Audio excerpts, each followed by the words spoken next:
Amara travaille comme infirmière depuis 3 ans dans un grand hôpital de la ville. Elle n'est pas la plus payée ni la plus reconnue, mais tout le monde sait une chose. Amara fait son travail avec le cœur. Toujours polie, toujours respectueuse, toujours patiente, mais fatiguée par la vie et les longues journées. Ce matin-là, une agitation inhabituelle traverse le couloir. Des médecins sortent d'une chambre en secouant la tête. Des aides-soignants parlent à voix basse comme s'ils avaient vu quelque chose de dangereux. Amara avance et demande « Qu'est-ce qui se passe ?»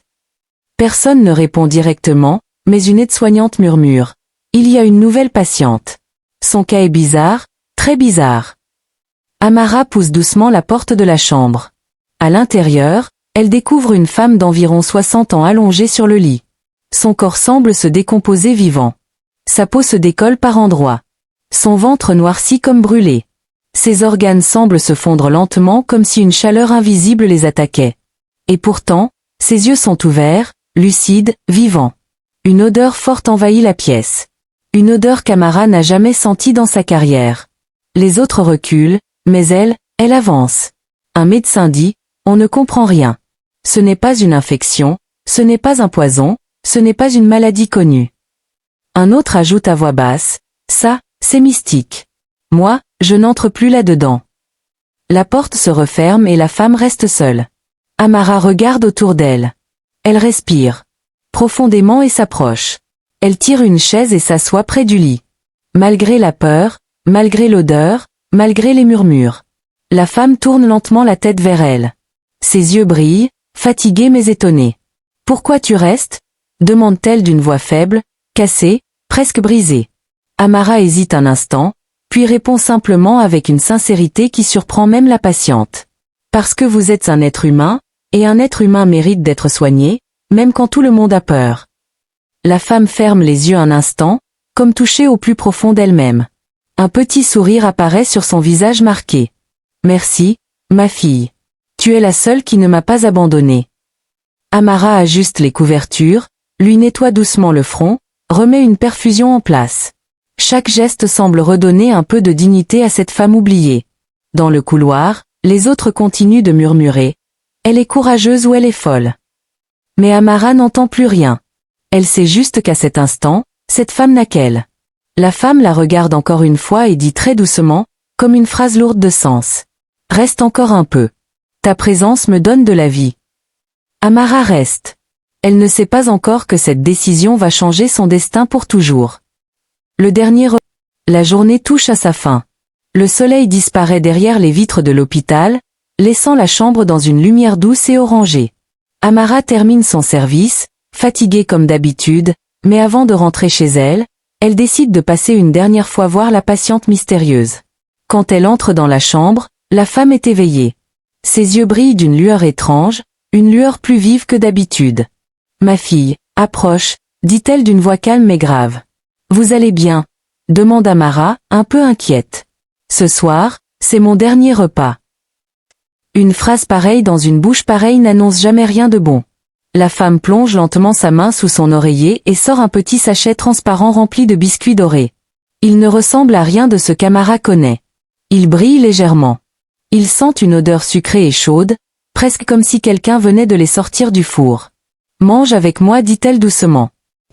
Les médecins lui ont interdit de manger quoi que ce soit offert par une patiente. Mais quelque chose dans le regard de cette femme, une tristesse, une reconnaissance l'empêche de refuser. Elle s'assoit, prend un biscuit, le porte à sa bouche et croque. Ses yeux s'ouvrent grands. « Mais vos biscuits, ils sont bons. » « Je sais, » dit la femme avec un petit sourire fatigué. Amara croque encore. « On dirait vraiment des biscuits de fête. » « C'est pour ça que je t'ai appelé.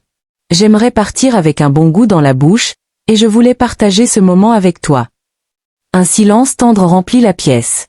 Pour la première fois, Amara oublie l'odeur, la maladie, la peur.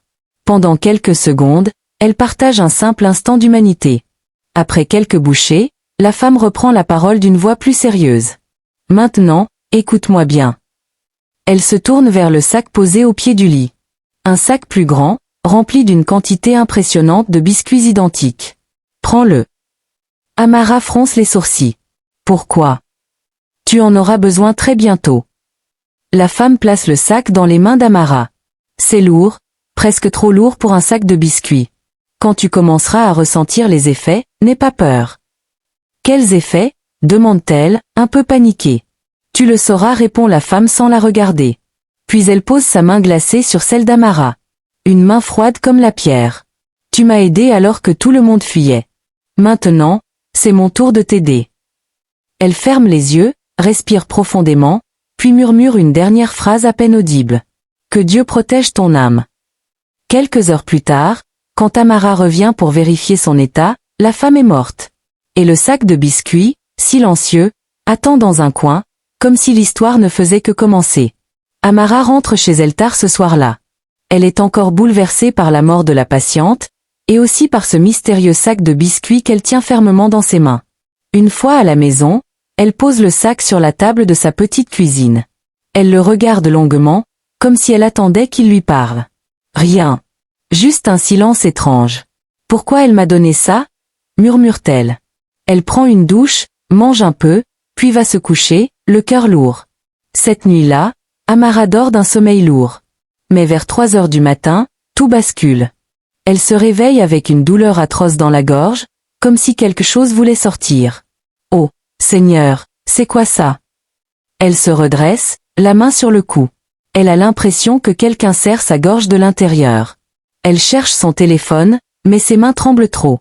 Je vais mourir. Les biscuits. Oh Seigneur! Soudain, elle sent un gros bloc remonter. Elle tousse violemment. Ah! Et là, paf. Tout son lit est recouvert d'un flot de billets. Un vrai déluge. Des billets sortent de sa bouche comme une petite explosion. Le silence. Amara ne respire plus. Elle regarde autour d'elle, puis regarde les billets. Elle tremble. Hein? C'est de l'argent, ça? Elle prend un billet, le tourne, le frotte, souffle dessus. C'est vrai. Elle hurle, mais pas trop, parce qu'il est 3 heures du matin. Mais je deviens quoi, là? Une machine à billets? Elle se lève en titubant, les cheveux en l'air, totalement perdue. Seigneur, est-ce que je suis encore un être humain, ou bien je suis devenu un distributeur automatique? Elle veut parler, mais elle tousse encore légèrement. Ah! Et plouf! Un dernier billet sort. Un gros billet. Elle ouvre grand les yeux. Elle ramasse, elle compte. Ses mains tremblent tellement qu'elle compte 3 fois. Quand elle réalise le total, elle s'assoit par terre. 50 millions en une seule nuit. Elle met la main sur sa tête. 50 millions. Moi, Amara, une simple infirmière. Elle commence à marcher dans son salon, paniquée, les billets collés sur ses pieds. Seigneur, j'ai fait un cauchemar debout, hein? Réveille-moi, quelqu'un. Elle tire sa joue. Aïe! C'est réel. Puis elle s'arrête net, les yeux grands ouverts. Donc si je tousse, je deviens riche? Mais c'est un mauvais film, ça. Elle prend un billet, le regarde avec un mélange d'admiration et de terreur. Seigneur, est-ce que c'est une bénédiction? Ou bien c'est la catastrophe qui a mis une perruque? Elle tourne lentement la tête vers le sac de biscuits posé sur la table. Un frisson traverse tout son corps.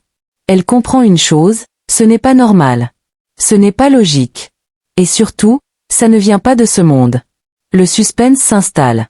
Sa vie vient de changer, mais elle ne sait pas encore le prix qu'elle devra payer. Voulez-vous la suite complète? 1. La transformation d'Amara, richesse, luxe, nouvelle vie. L'arrivée de son ex et la trahison. La malédiction qui frappe ses proches. Le choix impossible au royaume des ténèbres. Le dénouement miraculeux et la leçon finale. Dites-moi et je continue.